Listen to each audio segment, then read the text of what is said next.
Hi, Hi. how are you? Yeah, I'm fine. I'm meeting TimCook today. I'm definitely really good today. I'm meeting you today, so this is my privilege. Oh, thank you. Really? Oh, I'm just a Yes. 22-year-old Chinese university student, and you are the CEO of Apple. Yeah, that's so cool.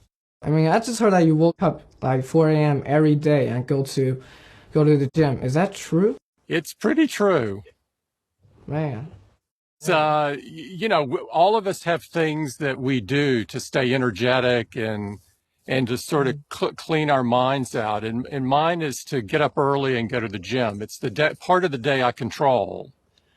And so I love to work out and then to start the day fresh. Yeah, but I always wanted to do the same thing, but I'm just too lazy, you know. I'm just too lazy. Like I go to the gym. I think I should work harder. Yeah, I should work harder, and I should get myself a better Apple Watch to support that. I don't know.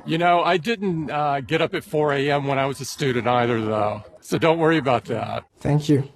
Okay, let's get started. Tim, it's such a privilege to talk to you today. I've been a fan of Apple product for a very long time, and you know about Apple product more than anyone in the world. Congratulations on the iPhone 12 lineup. It has so many new features.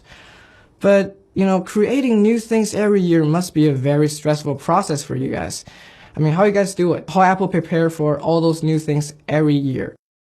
There's no one formula for innovation. But what we do is we have a culture of creativity and a culture of collaboration. And these two things together, when they intersect, create enormous innovation. You put people together that have different skills, that look at the world differently. Maybe they're from different places. They have different backgrounds. Some are software experts. Some are hardware. Some are services. Some may be musicians and artists. But you put them all together on a common purpose to design an incredible product. And it is amazing what can come out of it. So innovation is about putting people together, putting creative and different people together. Putting people together that are diverse in an inclusive kind of environment where people can feed off of one another, feed off the energy. And, you pick people that care enough, that really want to develop the best products in the world.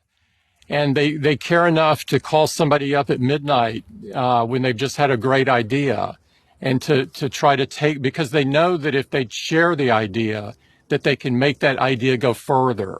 That 1 + 1 has always been more than 2 at Apple. And so that's how we do it. And by the way, I appreciate your comment about iPhone 12. iPhone We're 12. having an incredible time with it.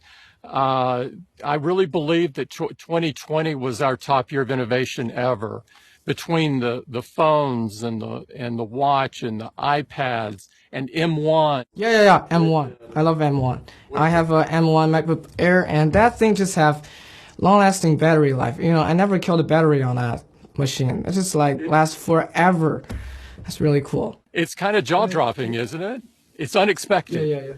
Yes, it's just out of nowhere, and Apple used some black magic to make the computer last all day. Yeah, that's really cool.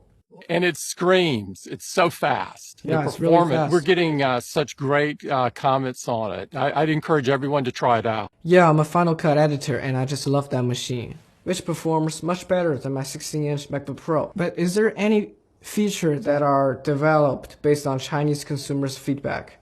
Oh, there's a ton of features there that are, whether it's specific keyboards, whether it's the QR code mode. 5G in a lot of ways was energized in China because China is so far ahead in the coverage model for 5G. Yes.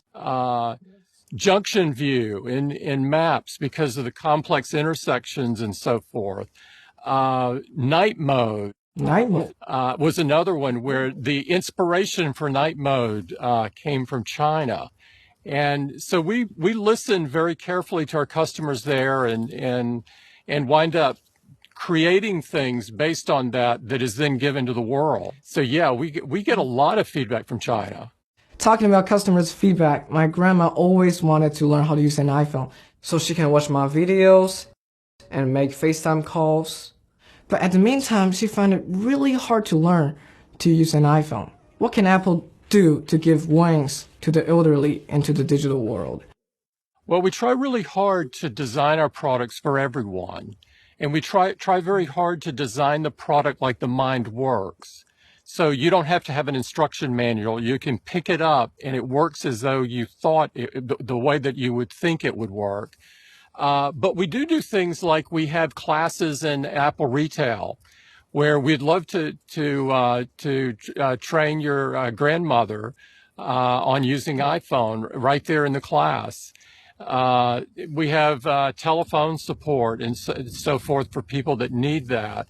But our hope is, and our desire is always to design the product in such a way that it works as you would expect it to do so that no instruction is needed. Yeah, that's the best way to use a product. You don't have to actually learn it. You just grab it and you naturally know how to use it.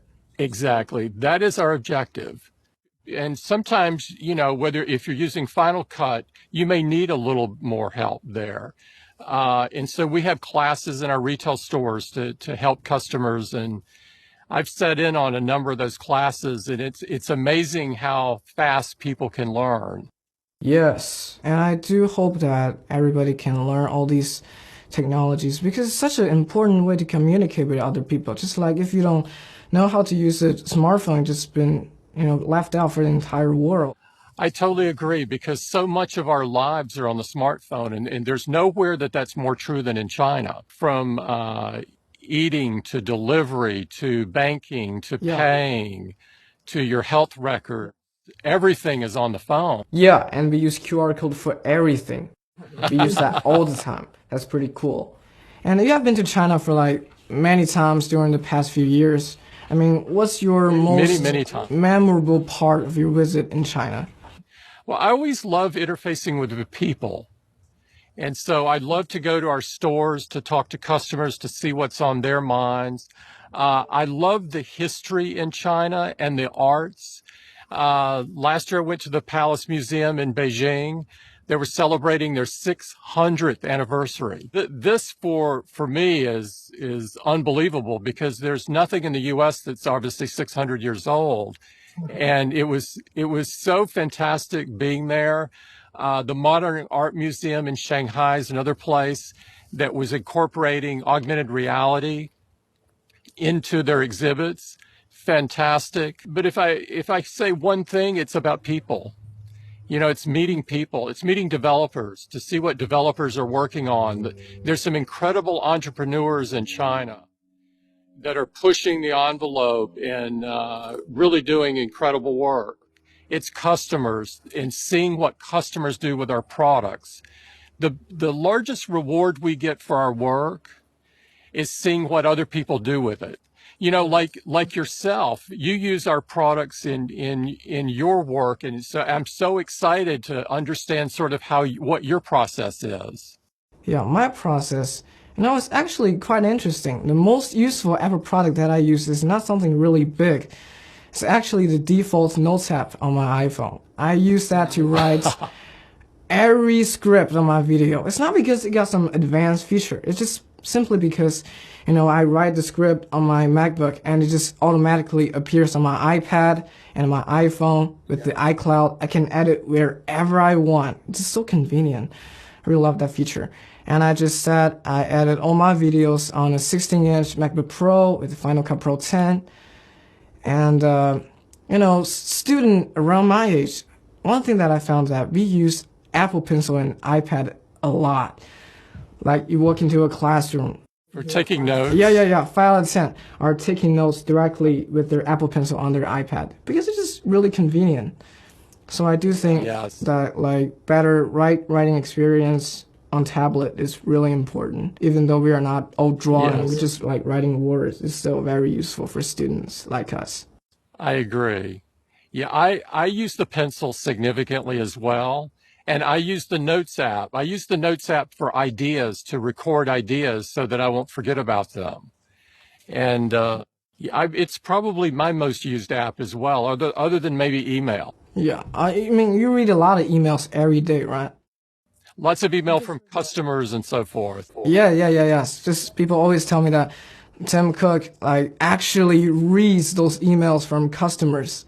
That's quite amazing. You're like the busiest person on this planet, and you still read every single one of them. But do you remember any specific email like sent you by customer? Oh, I remember one that came in about a 7-year-old boy in Shanghai that is already teaching people how to code. It's unbelievable. The youngest age that I know of in the world. Like using Swift and Xcode and all that. That's right. Yeah, that's right. Absolutely amazing. I don't think I have the coding ability to teach other people how to code. You know, I actually major in engineering, and I'm not really good at coding, so I really respect that. Yeah, it's amazing what people can do. And there's still other question, like many rural children in China, they don't have access to all those advanced technologies to help them learn. But you are the Tsinghua SEM board chair. What's your advice of making sure that education is accessible to everyone?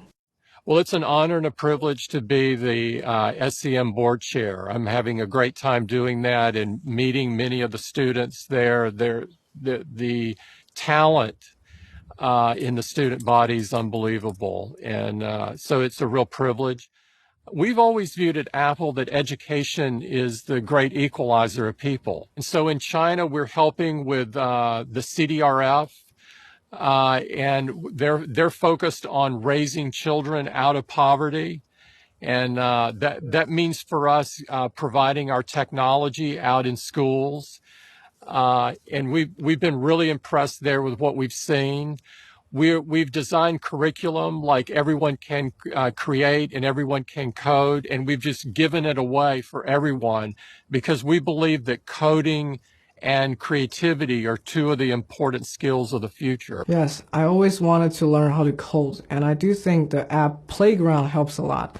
I love that. Yes. That Swift Playground. That's really helpful. We've tried to make it very simple. We've tried to make it as simple to learn as our products are to use. And actually, I learned all of my, video skills on the internet. So I do think that those tutorials really helps.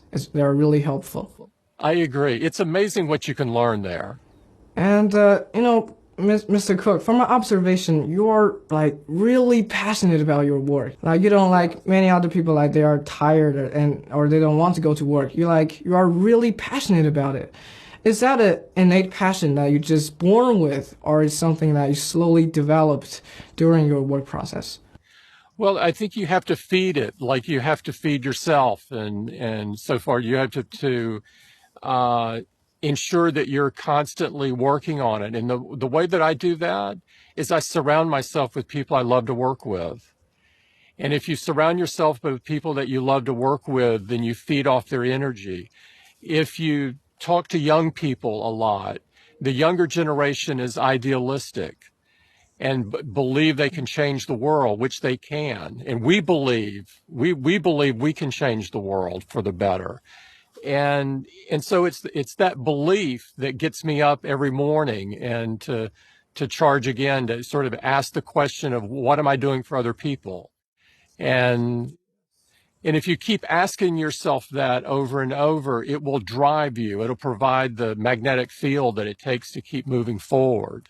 Yes, because at the end of the day, just realize that money doesn't matter, wealth doesn't matter. The most important thing is the happiness from helping other people. That's right. Thank you, Mr. Cook. Thank you. So what's it like being a senior? I don't know. I feel pretty energetic every day. I pretty much just, jump to work, jump to my classroom every day. I just like jumping. I just feel really happy, I guess. I feel really energetic, and I feel I can do a lot of things, but at the meantime, I know nothing. I can do nothing.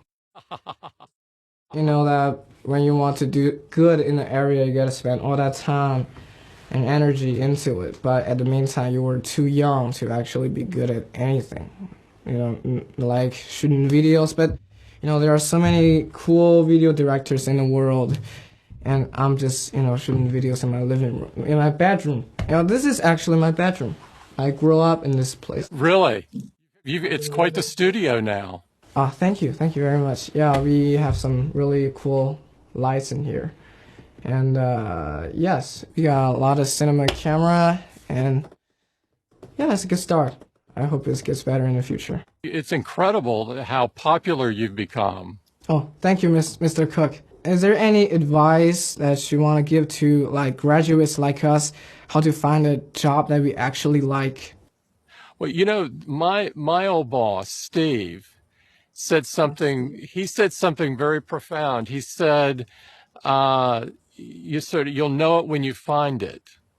And if you haven't found it yet, you should keep looking. Because you want the passion, you want to feel this passion that you're working for a good reason, that what you're doing matters in the world, that you're making a difference in the world. And if you find that, it makes all the difference in the world. And you will know it when you find it, because you will feel it.